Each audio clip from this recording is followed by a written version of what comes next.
వాళ్ళతో పాటు కలిసి ఒకసారి ఆఫీస్కి వచ్చాడనమాట. ఆఫీస్కి వచ్చి నార్మల్గా కూర్చొని అక్కడి నుంచే నాకు మెసేజ్ చేస్తున్నాడు.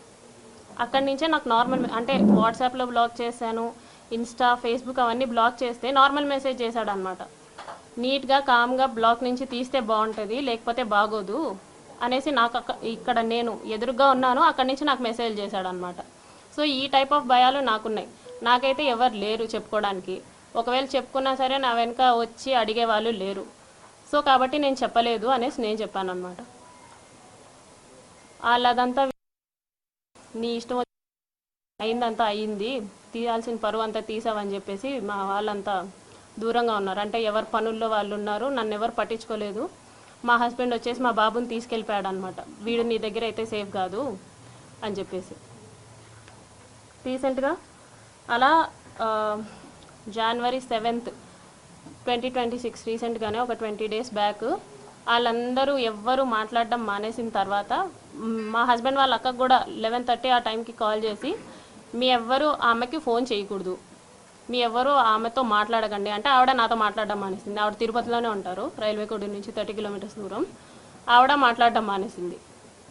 ఇదంతా అయిన తర్వాత January 7th నేను నిన్ను పెళ్లి చేసుకోలేను, నువ్వేం చేసుకుంటావో చేసుకో, నువ్వేం చేస్తావో కూడా నేను చూస్తాను అని చెప్పేసి చెప్పారనమాట.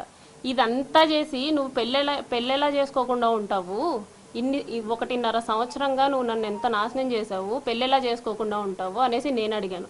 అంటే నేనైతే పెళ్లి చేసుకోను, నా రీజన్స్ నాకున్నాయి, నేనైతే పెళ్లి చేసుకోను, నువ్వేం చేసుకుంటావో చేసుకో అనేసి అన్నారు. ఆ తర్వాత అతని ఫోన్స్ 2 స్విచ్ ఆఫ్. మరి ఎందుకు స్విచ్ ఆఫ్ నాకు తెలియదు. బ్లాక్ ఏం కాదు, ఫోన్ స్విచ్ ఆఫ్. అతను కాంటాక్ట్ అయ్యే వే కూడా నాకేం లేదు, ఇన్స్టాగ్రామ్ లేదు, ఫేస్బుక్ లేదు, ఏమీ లేదు. అవన్నీ బ్లాక్ చేశారో మరి తీసేశారో నాకు తెలీదు. సో నేను డైరెక్ట్గా వెళ్ళా వాళ్ళ ఊరికి. మా ఊరు నుంచి 12 kilometers దూరం ముక్కవారిపల్లికి సార్తో మాట్లాడడానికి వెళ్ళాను అనమాట. అంటే ఇతన్ని ఎమ్మెల్యేగా నిలబెట్టిన అతను ముక్క రూపానంద రెడ్డి అనేసి ఉన్నారు, ఆయన్ని కలవడానికి వెళ్ళాను. ఇతన్ని కలిసి ఏంటి అనేసి అడగడానికి వెళ్ళాను. వాళ్ళెవ్వరూ నాతో మాట్లాడడానికి రెడీగా లేరు. ఈవెన్ వాళ్ళందరికీ ఎప్పటి నుంచో ఈ విషయం తెలుసు. నేనే 1.5 years నుంచి కన్వే చేస్తున్నా ఏంటని. వాళ్ళ పేరెంట్స్కి కానీ, ముక్క రూపానంద రెడ్డికి కానీ, వాళ్ళ వైఫ్కి కానీ అందరికీ నేను చెప్పుకుంటూ వస్తున్నాను.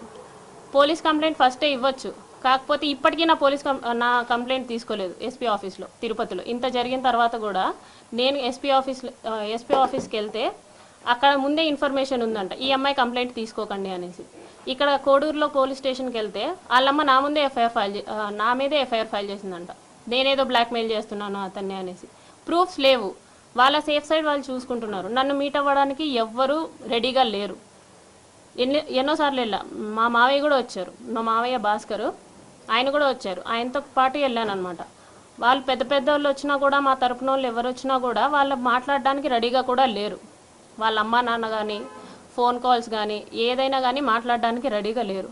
నేను చాలా ప్రయత్నించిన తర్వాతే ఇప్పుడు మీ అందరి ముందుకు వచ్చా. మొన్న సంక్రాంతికి చంద్రబాబు నాయుడు గారు నారావారిపల్లికి వచ్చారనమాట. ఎస్పీ ఆఫీస్లో తీసుకోవట్లేదు అని చెప్పేసి నేను డైరెక్ట్గా చంద్రబాబు గారికి ఇచ్చాను కంప్లైంట్.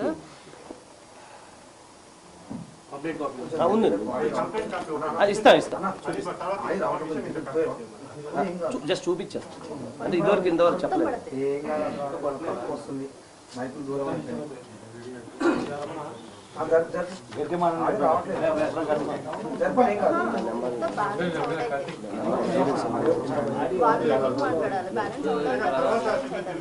అయిపోయింది జస్ట్ 2 minutes.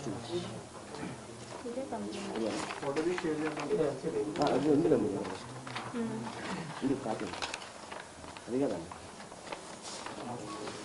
అంటే మీకు అంటే నా కంప్లైంట్ అయితే ఊనే చూపించడానికి, కంప్లైంట్ అయితే ఏమి ఇచ్చాను జస్ట్ చూపించడానికి అంతే.